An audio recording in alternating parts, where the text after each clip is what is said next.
As the night falls and the darkness creeps in, the world around us changes. Shadows seem to grow longer and the silence becomes deafening. But what happens when the silence is broken by the sound of footsteps that don't belong to anyone you know? What happens when you hear a whisper in your ear, but there's no one there? Welcome to our world of horror, where the unknown is the only certainty and fear is the only emotion. Brace yourself, because the journey we're about to take is not for the faint of heart. As a journalist, Kate was used to chasing stories, but this one was particularly intriguing. The Swiss Alps had been in the news for the past few months, with reports of bizarre animal mutilations. The authorities had been unable to find any explanation for the strange occurrences, and rumors were swirling that something otherworldly was at play. Kate and her colleague Mark were tasked with investigating the story, and after weeks of planning and preparation, they finally set off on the treacherous journey to the Swiss mountains. It was mid-December, and the snow was already thick on the ground. The train ride from Zurich to the town of Zermatt was picturesque, with snow-covered hills and pine trees lining the tracks. Once they arrived in Zermatt, they were met by their guide, a weathered mountaineer named Hans. He was a tough-looking man in his late 60s, with a thick white beard and piercing blue eyes. Hans had been leading expeditions into the mountains for over 30 years, and he knew the terrain better than anyone. The three of them set off early the next morning, loaded down with equipment and provisions for the next week. They traveled on foot, with Hans leading the way, and Kate and Mark following behind. The first few hours of the trek were relatively easy, with gentle slopes and well-worn trails. They passed through picturesque mountain villages, with wooden chalets and cozy-looking taverns. As they gained altitude, the landscape became more rugged, and the temperature dropped significantly. The sky was overcast, and snow began to fall lightly. The wind picked up, and they pulled their hats and hoods tightly around their faces to keep warm. The hours passed, and the trio marched on, climbing steadily up the mountain. They passed through dense forests and crossed icy streams. The path grew steeper, and the snow grew deeper, making each step a slog. As the sun began to set, they reached a small plateau, where Hans suggested they set up camp for the night. They pitched their tents and started a small fire, huddling around it for warmth. Kate and Mark were exhausted, but they couldn't shake the feeling of unease that hung over them. As they sat around the fire, eating their rations, Hans regaled them with tales of his adventures in the mountains. He spoke of avalanches, rockfalls, and deadly crevasses that lurked just beneath the snow. Kate and Mark listened with rapt attention, their imaginations running wild. As night fell, they crawled into their tents, the wind howling around them. Kate lay in her sleeping bag, staring up at the canvas roof, listening to the eerie silence of the mountains. She couldn't shake the feeling that they were being watched, and that they had ventured into a place where they weren't welcome. The first night of their expedition had been exhausting, but it was just the beginning of what would turn out to be the most terrifying experience of their lives. They were far from civilization, and the mountains were unforgiving. They had no idea what horrors awaited them in the days to come. Kate woke up in the middle of the night, her heart pounding in her chest. She had been jolted awake by a strange whispering sound that seemed to be coming from outside her tent. She lay there in the darkness, trying to convince herself that it was just the wind or her imagination. But the whispers continued, low and insistent, and she couldn't shake the feeling that someone or something was out there. Kate listened intently for a few moments, trying to make out what the whispers were saying. They seemed to be in a language she couldn't understand, and they were accompanied by strange, guttural noises that made her skin crawl. She was just about to call out to Mark and Hans when she heard a blood-curdling scream coming from outside the tent. She scrambled out of her sleeping bag and fumbled for her flashlight, heart pounding with fear. When she finally managed to turn on the light, she saw that the ground outside her tent was covered in blood. She looked closer and saw that the snow was stained red with something that looked like animal entrails. Kate stumbled backward in horror, her mind racing.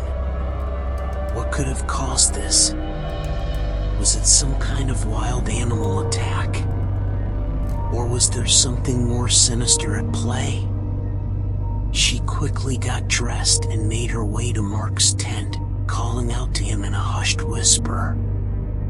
He emerged from his tent, looking bleary-eyed and disheveled. "What the hell is going on?" he asked, staring at the blood-soaked snow. "I don't know," Kate replied, her voice shaking. "I heard whispers and then a scream. I think we need to get out of here." Hans emerged from his tent a few moments later, his face grim. "We need to investigate," he said, his voice low. The three of them ventured out into the darkness, following the trail of blood and entrails. The whispers grew louder as they got closer to the source, and Kate felt a cold sweat break out on her forehead. As they rounded a bend in the path, they saw a grisly sight. A mutilated animal lay on the ground, its entrails spilling out onto the snow. It was a deer, or what was left of it. Its eyes were wide open, staring blankly up at the night sky. Kate felt a wave of nausea rise up in her throat. The sight was like something out of a nightmare. They looked around, but there was no sign of the perpetrator of the attack. Hans knelt down beside the deer, examining it carefully. "This wasn't done by any natural predator," he said, his voice low. "The wounds are too precise. It's almost as if someone or something did this deliberately." Mark and Kate exchanged a look, both of them feeling a deep sense of unease. This was not what they had expected when they signed up for the expedition. They were here to investigate strange animal mutilations, but they had never imagined that they would be thrust into the middle of a horror movie. As they made their way back to their tents, Kate couldn't shake the feeling that they were being watched. She felt like they were intruders in a place that didn't want them there. And with each passing moment, she felt a growing sense of dread. They were just getting started on their journey, but already she knew that they were in way over their heads. The next day, the team woke up to a gray and foreboding sky. The atmosphere was tense as they packed up their gear and prepared to head out. No one wanted to talk about the events of the previous night, but the memory of the animal mutilation and the strange whispers lingered in the air. As they set off on their trek, Kate found herself struggling to focus. Her mind was filled with questions and doubts. Who or what had caused the attack? And why did it feel like they were being watched? She couldn't shake the feeling that something terrible was lurking just beyond their line of sight. They walked in silence for hours, passing through bleak and desolate landscapes.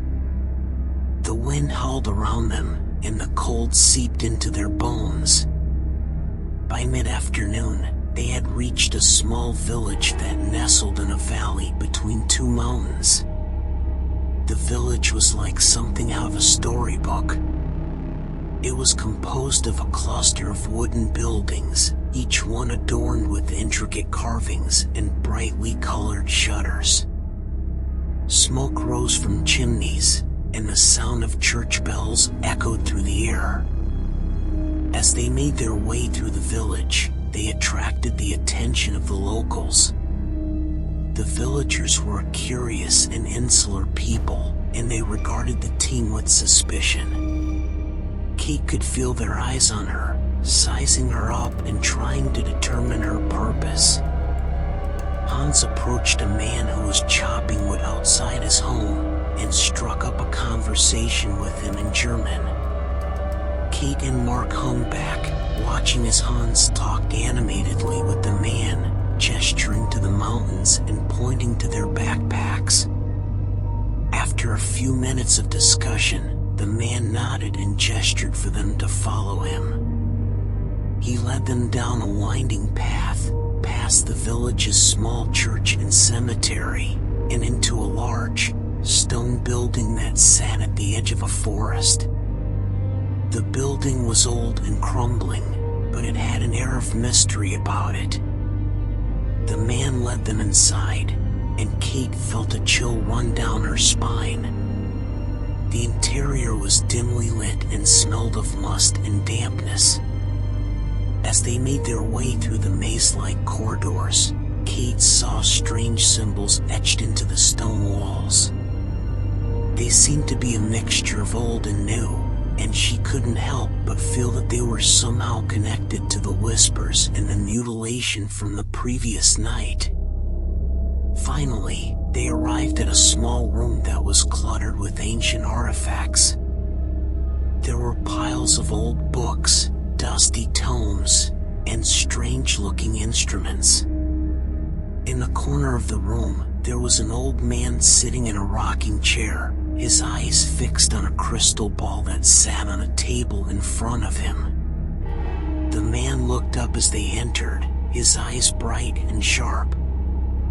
"I've been expecting you," he said, his voice low and raspy. "You've come seeking answers, but you should be careful what you wish for." The team left the village feeling more confused than ever. The strange man's warning had left them on edge, and the symbols etched into the walls of the old building had only added to their unease. But they couldn't let their fear get in the way of their mission. They had to find out what was behind the animal mutilations, and the only way to do that was to continue on to the research station. As they hiked through the mountains, they kept their eyes peeled for any signs of danger. Kate couldn't help but feel like they were walking into a trap. Every rustling of leaves and snap of a twig made her heart race. By late afternoon, they reached the research station. The facility was located in a clearing, surrounded by dense forest. It was made up of a collection of modular buildings, each one connected by walkways and staircases. The place was deserted, and the team had no idea where to begin their search. They split up, with Mark and Hans checking out the laboratory, while Kate explored the surrounding area. The forest was dense and unnerving. The trees seemed to loom over her, casting shadows that looked like they were alive. As she walked deeper into the woods, she saw signs of animal activity everywhere. There were claw marks on trees, and trails of broken branches. After an hour of searching, Kate stumbled upon a strange object. It was a silver disc, about the size of a dinner plate, with a series of symbols etched into the surface. She picked it up, feeling a jolt of electricity run through her fingers. She hurried back to the research station to show Mark and Hans. They were just as baffled as she was. The symbols on the disc were like nothing they had ever seen before. They decided to take it back to the village and see if the old man in the stone building could help decipher its meaning. As they were leaving the research station, they heard a noise coming from one of the modular buildings. They cautiously approached, weapons drawn, and peeked through the window. What they saw made their blood run cold. There was a body lying on the floor, its flesh torn and mutilated. It was one of the researchers, and it looked like it had been attacked by something with razor-sharp claws. They had stumbled upon a clue, but it had come at a terrible cost. They had to get out of there before they became the next victims. They ran back to the village, their minds racing with questions. Who or what was responsible for the mutilations? And why had the researchers been attacked? The old man was waiting for them, his eyes fixed on the silver disc that Kate had brought with her. He examined it closely, muttering to himself in a language that none of them could understand. Finally, he looked up and spoke. This disc is of extraterrestrial origin. It holds the key to unlocking the secrets of the universe, but it is also a beacon for those who seek to do us harm. The team was stunned. Had they stumbled upon an extraterrestrial research facility? And if so, why had the creatures turned on their human hosts? The answers lay buried deep within the mountains, and they were determined to find them, no matter the cost. The team spent the night in the village, their minds racing with the implications of what they had discovered. They had found evidence of extraterrestrial activity in the mountains, and it seemed that the creatures responsible for the animal mutilations had turned on their human hosts. They knew that they had to act fast. The creatures were dangerous and unpredictable, and they couldn't risk anyone else getting hurt.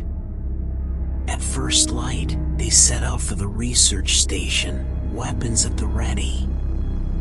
The trek through the mountains was grueling, and the team was exhausted by the time they reached the facility. As they approached the building, they saw movement in the shadows. Something was watching them, waiting for the perfect moment to strike. Mark and Hans went inside to search for clues, while Kate kept watch outside. The tension was palpable, and every sound made her jump.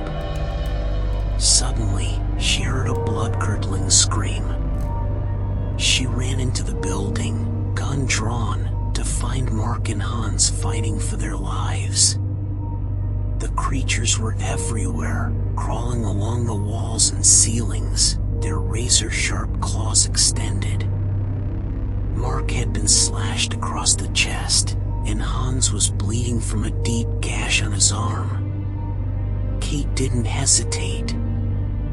She fired her weapon, taking down the nearest creature with a well-placed shot. The others were quick to follow suit, and soon the room was filled with the sound of gunfire.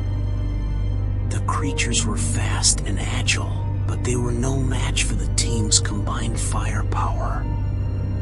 One by one, they fell, until the last of them was lying still on the ground. The team was battered and bruised, but they had succeeded in their mission. They had put an end to the threat of the creatures and uncovered the truth behind the animal mutilations. As they were packing up to leave, Kate noticed something strange.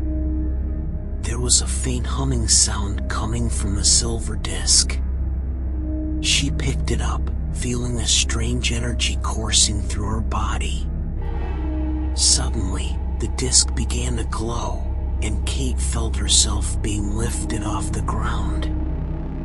She was surrounded by a bright white light, and for a moment, she felt weightless.